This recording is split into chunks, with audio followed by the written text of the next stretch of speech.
kita dalam pakai istinja, qadil hajat, tata cara qadil hajat dari awal sampai akhir dirumuskan semuanya.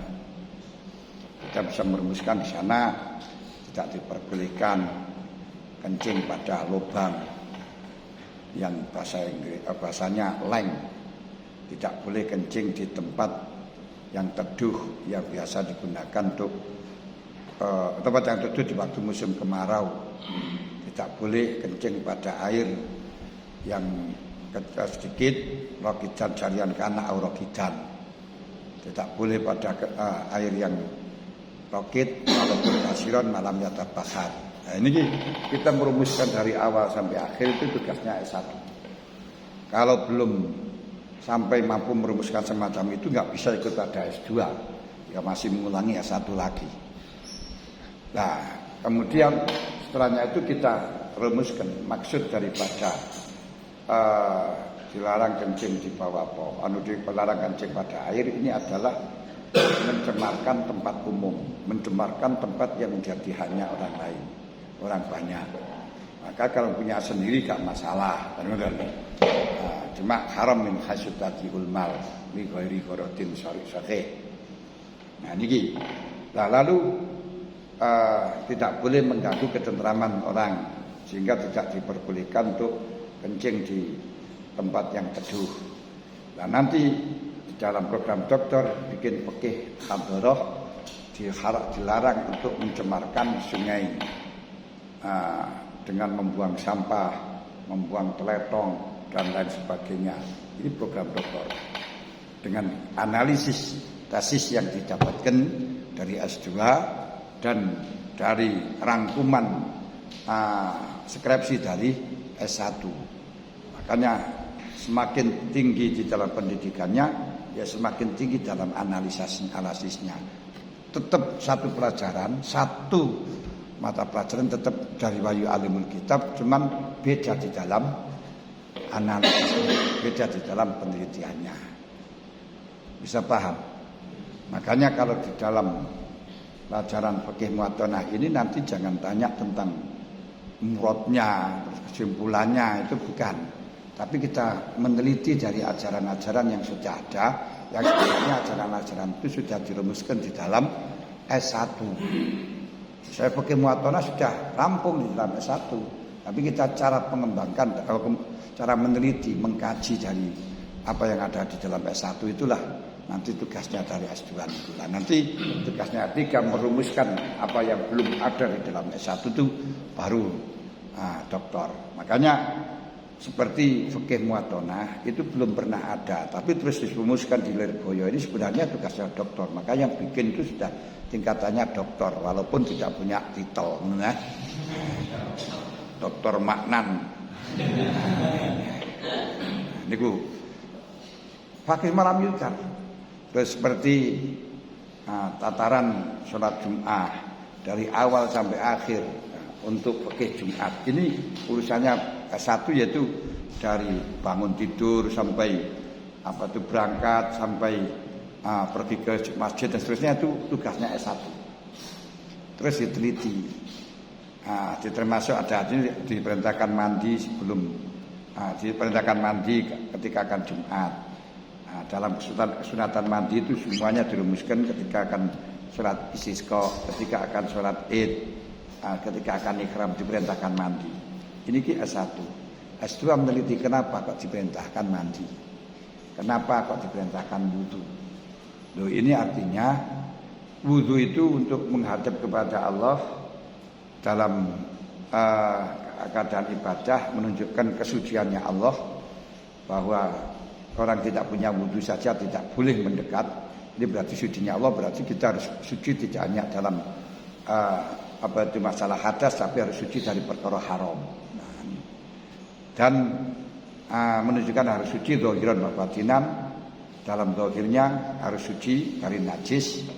Yang berarti kalau kita menghadap seorang raja atau siapapun yang berpakaianlah yang rapi, yang bersih, jangan obrak-obrok. Tidak menunjukkan pada kecerokongan atau koproh sih ya, napa jorok. Ini Ketika kita akan ketemu dengan orang, kumpul dengan orang, diperintahkan untuk mandi dalam arti supaya kita supaya kita rapi, bersih, wangi, tidak sampai mengganggu pada orang lain dengan sikap dan perilaku yang tidak baik. Nah, ini namanya fikih peradaban.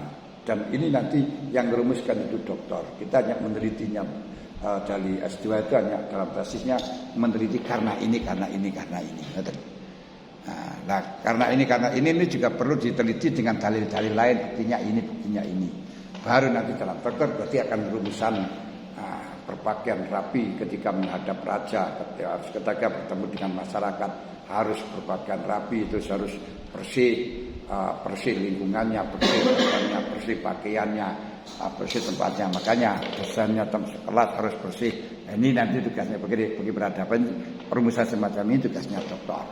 Nah, tapi untuk mengantarkan harus dari tesis dari perumusan yang sudah ada di dalam fikih klasik itu dalam itu makune mayu alimul kitab wal hikmah. Setelah hikmah itu yang ditunjukkan oleh akal, kayu alimul kitab itu adalah urusan wahyu, urusan kenabian yang sudah barang tentu kita tidak bisa untuk beristihad, tapi bisa menyimpulkan.